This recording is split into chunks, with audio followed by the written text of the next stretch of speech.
매일 성경 묵상을 돕는 해설 가이드입니다. 안녕하세요. 묵상 코치입니다. 함께 읽고 나눌 말씀은 시편 145편 1절에서 21절까지 말씀입니다.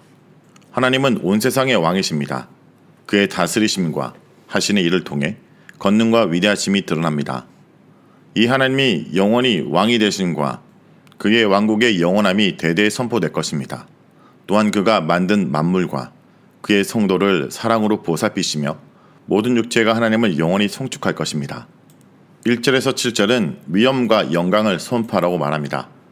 시인은 하나님을 왕, 나의 하나님으로 고백하며 그의 왕대심과 다스림을 찬양합니다. 다윗이 이스라엘을 다스리는 왕이 되었지만 그를 다스리고 이스라엘 백성을 다스리는 진정한 왕은 하나님이시기 때문입니다.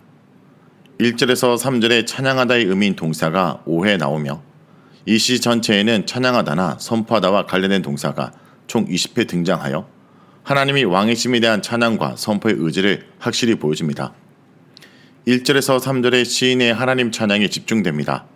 시인은 온 세상의 왕이신 하나님을 높임으로써 그의 뛰어남을 드높입니다. 시인은 하나님의 이름을 날마다 영원히 성축할 것입니다. 하나님이 영원히 왕이심으로 그의 이름도 영원히 기억되며 찬양의 대상이 될 것을 암시합니다. 시인은 하나님의 위대하심을 찬양합니다. 그의 위대하심은 측량할 수도 없습니다. 하나님의 위대하심은 그가 행하신 일에 나타나 모든 이에 찬양이 됩니다. 4절에서 7절에서는 하나님의 행하신 일을 능한 일, 기이한 일, 두려운 일로 바꾸어 표현하여 그의 행사가 단순히 행위나 사건이 아니라 기이하고 놀라운 일들임을 강조합니다. 또한 여기에는 하나님의 능력, 존귀, 영광, 위엄, 권능, 위대하심, 은혜, 공의 등이 함께 나타납니다. 몇몇 시편에서는 하나님의 창조나 이스라엘 역사에서 일어난 구원과 기사를 집중적으로 회상하면서 하나님을 찬양했습니다. 이런 역사의 해고와 찬양은 다가올 미래에도 찬양과 선포의 목적이 될 것입니다. 찬양의 주체로는 세대, 대중, 개인을 가리지 않고 백성이든 왕이든 구별이 없습니다. 그들의 반응도 다양하게 나타납니다. 한 세대는 그의 행하신 일을 칭송하고 이를 선포할 것입니다. 하나님의 위대하심이 선포를 통해 대대에 전달될 것임을 암시합니다. 대중들은 하나님의 권능과 많은 선에 대한 기념을 말하고 공의를 노래할 것입니다.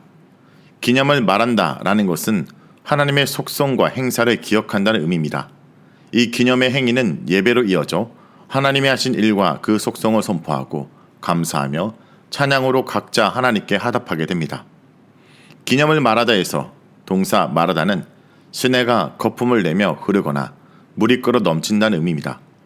하나님이 행하신 수많은 선과 공의가 사람들의 입에서 선포되고 찬양되는 모습을 시적으로 표현한 것이며 하나님 찬양의 아름다움을 더해줍니다. 이 무리에 있는 시인의 모습도 보입니다. 그는 개인적으로 하나님의 행사와 속성을 집중하여 묵상할 것입니다. 지도자와 왕으로서 회중 앞에서 하나님의 위대하심을 상술하고 그들과 함께 노래할 것입니다. 왕, 대중, 세대, 선포와 찬양은 이스라엘만 아니라 땅의 모든 끝까지 전달되어 전국에는 열방의 모든 민족이 경배할 것입니다. 한편 하나님의 행사와 속성의 위대함이 드러나는 근본 이유는 하나님의 은혜와 인자하심이 풍성하기 때문입니다. 8절에 하나님에 대한 묘사인 은혜로우시며 긍휼이 많으시며 노하기를 더디하시며 인자하심이 크시도다라는 것은 하나님의 자기소개입니다. 하나님의 인자는 사람에게만 국한되지 않고 그가 진 만물에게까지 닿습니다. 8절에서 13절은 선하심과 은혜의 나라에 대해서 얘기합니다. 하나님의 행사에 드러난 위대하심에 대한 선포와 찬양은 하나님 나라와 그의 통치에 나타난 위대함을 선포하고 찬양하는 것으로 이어집니다. 만물이 하나님의 선과 긍휼을 입었으므로 만물이 하나님께 감사로 화답합니다. 하나님의 성도들도 함께 송축합니다. 이들의 감사와 송축은 하나님 나라에 대한 깊은 통찰에서 비롯됩니다. 11절에서 13절에는 주의 나라가 매절에 반복되어 하나님 나라를 강조합니다.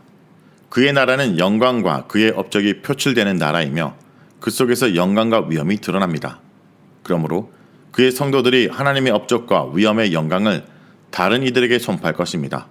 무엇보다 하나님 나라와 그의 통치는 영원히 지속되고 변치 않습니다. 14절에서 21절은 만물을 보살피시는 하나님에 대해서 노래합니다. 요난 나라의 왕이신 하나님은 창조주로서 피조물 모두를 다스리십니다.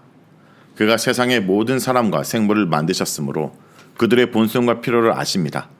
이 놀라운 지식으로 백성과 모든 생물을 통치하십니다. 하나님의 통치 속에는 돌보심과 공급하시는 사랑이 평만합니다. 14절은 돌보심과 보호를 통해 하나님의 만물을 다스리심을 묘사합니다. 하나님은 넘어지는 자를 다 붙잡아 주시고 비굴한 모든 자를 일으켜 주십니다. 여기서 비굴한 자는 겁이 많고 줏대가 없어 남에게 쉽게 굽히는 자가 아닙니다. 숙이는 자를 번역한 것으로 겸손한 자, 낮아진 자를 뜻합니다. 하나님이 돌보시는 넘어지는 자와 숙이는 자는 15절에 주를 기다리는 자의 다른 표현이며 하나님을 의지하는 자들입니다. 15절에서 16절은 공급하심을 통해 하나님이 만물을 다스리심을 묘사합니다. 15절에 모든 사람의 눈은 원문에서 모두의 눈으로 나와 사람의 눈만이 아니라 살아있는 모든 피조물의 눈을 가리킵니다. 이들은 16절에 모든 생물과 연결됩니다. 만물의 눈이 하나님을 갈급하게 기다리므로 하나님은 때에 따라 그들에게 먹을 것을 주십니다. 16절에 하나님이 손을 펴사 모든 생물의 소원을 만족하게 하시나이다 라는 말은 하나님의 아낌없이 베푸심과 그의 베푸심의 질과 양과 방법 등 모든 것으로 만물에게 기쁨과 만족을 주심을 뜻합니다. 14절에서 16절에 하나님의 통치에 나타나는 모든 일이 다 의롭고 은혜롭습니다. 하나님이 하시는 일과 그분의 성품은 따로 뗄 수 없습니다. 18절에서 20절에서 정의와 은혜의 하나님 앞에 어떤 자들이 의인이며 악인인지 하나님이 그들을 어떻게 대하시는지를 말해줍니다. 먼저 하나님에게 있어 의인은 하나님께 간구하는 자입니다. 하나님을 신뢰함으로 간구할 수 있습니다. 하나님은 진실하게 간구하는 자 모두를 가까이 하십니다. 하나님의 성도 또한 그를 신뢰함으로 하나님께 바짝 다가갈 수 있습니다. 둘째, 의인이란 하나님을 경외하는 자입니다. 하나님을 경외한다라는 말은 그의 실체와 실제를 인정하고 받아들이며 인생의 모든 영역에서 그를 우선순위에 두는 것을 뜻합니다. 하나님이 이들이 도움을 요청하여 부르짖을 때 그들의 기도를 듣고 구원하실 것입니다. 셋째, 의인이란 하나님을 사랑하는 자입니다. 하나님을 사랑함으로 그의 계명을 지킬 수 있습니다. 하나님은 이런 자들을 지키십니다. 그러나 하나님을 사랑하지 않는 악인들은 다 멸하십니다. 시인은 유사한 바른 동사를 사용하여 하나님의 의인에 대한 보호와 악인에 대한 멸망을 극명하게 대조합니다. 시인은 1절에서 3절에 온 세상의 왕이신 하나님의 이름을 영원히 성축할 것을 다짐했습니다. 이제 시를 마치며 이를 다시금 선언하며 자신의 찬양 의지를 굳힙니다. 1절에서 3절에는 송축의 주제가 나였다면 21절에서는 시인을 포함한 모든 육체가 하나님을 송축하는 주체가 되어야 함을 부각합니다. 시인은 하나님의 영예를 선언할 것이며 이에 대한 하답으로 만물이 하나님을 송축할 것입니다. 이는 10절에서 하나님의 피조물 모두와 성도가 하나님께 감사하며 송축하는 모습과도 연결됩니다. 성도 여러분, 우리는 오늘 말씀을 통해 우리의 왕이신 하나님의 위대하심과 선하심 그리고 신실하심을 묵상합니다. 무엇보다 모든 육체가 영원하신 왕의 거룩한 이름을 찬양하는 역사가 일어나길 소망합니다. 우리 삶을 영원히 붙드시는 그 왕을 찬양하며 이 땅에서 영원한 하나님 나라의 영광을 누리기를 주님의 이름으로 축원합니다. 말씀을 놓고 기도하겠습니다. 찬양과 영광을 받으시기에 합당한 하나님 아버지, 주님의 은혜로우심과 긍휼하심, 노하기를 더디하심과 크신 인자하심을 오늘도 찬양합니다. 주께서 넘어지는 저희를 붙들어 일으켜 주시고 저의 필요에 따라 풍성한 손으로 채워주심을 믿습니다. 저희가 진실하게 주를 찾을 때 가장 가까이 와주시는 그 사랑과 신실하심에 오늘도 무릎을 꿇습니다. 오늘도 우리의 삶이 주님을 온전히 찬양하는 하루가 되게 하여 주옵소서. 우리 삶의 모든 영역에서 주님을 찬양하는 자가 되게 하여 주옵소서. 예수의 이름으로 기도합니다. 아멘.